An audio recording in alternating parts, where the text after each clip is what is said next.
Paul Drake sprawled his tall figure crosswise in the big leather client's chair. "That auto smash case, Perry," he said, pulling a notebook from his pocket. "You mean the girl with the curves?" "That's the one. "Got anything on it?" Worked a couple of days and don't know what to do next.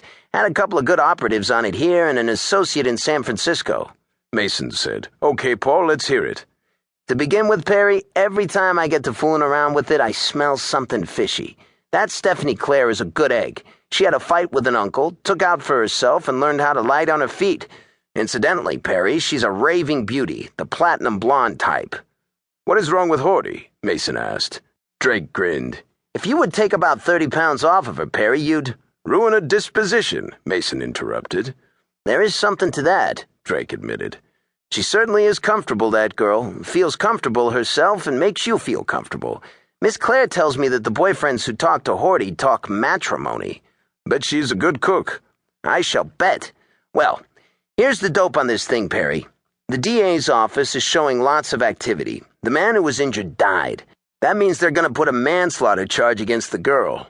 "Are they investigating her story?" "Not the DA's office. They're sold on the idea she was driving the car. The way they put it together, the girl got a lift as far as Bakersfield, all right, just as she says. But they think the man who gave her the ride had a bottle and that Stephanie Claire wasn't at all unwilling to help him empty it. By the time she got to Bakersfield, she was pretty high. She blundered into this car, which another thief had abandoned, saw that its home was Hollywood, climbed in, and started going places."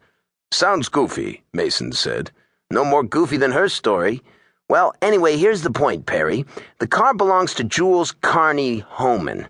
He's a big-shot Hollywood producer, probably half as big as he thinks he is, which still makes him draw quite a bit of water. He had a fight with his insurance company a couple of years ago and decided to carry his own car insurance. Now get this, Perry. If that car was being driven with his permission, expressed or implied, he is stuck for damages up to $10,000. If Stephanie Claire was driving that car, he's going to claim he isn't responsible for anything because the car wasn't being operated with his implied permission. If the car was being used by an agent of his, someone who was working for him or doing something for him at his request, he's stuck for the whole hog. So you can see what it means to Homan. On one theory, it costs him nothing. On another theory, it costs him $10,000.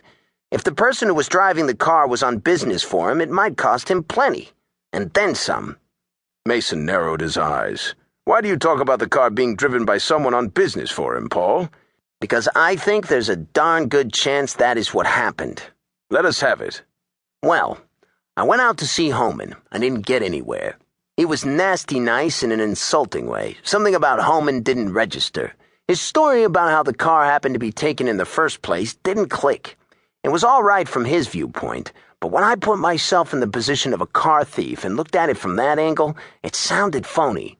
If the car wasn't stolen, he must have known who the driver was. What is more, the car was stolen around the middle of the day. According to Claire, the driver was wearing a tuxedo. Car thieves don't wear tuxedos when they walk out to swipe parked cars in the middle of the day. So I did a little detective work based on the theory that Homan might be lying. I had a man go down to the telephone office, say he was Homan's butler, that there was something wrong with the long-distance bill, and Homan wasn't going to pay some of the charges. I was looking for telephone calls from or to Bakersfield. Of course, the telephone office told him Homan was stuck if the calls had been placed from that phone. My man got in an argument and finally got to see the telephone bills.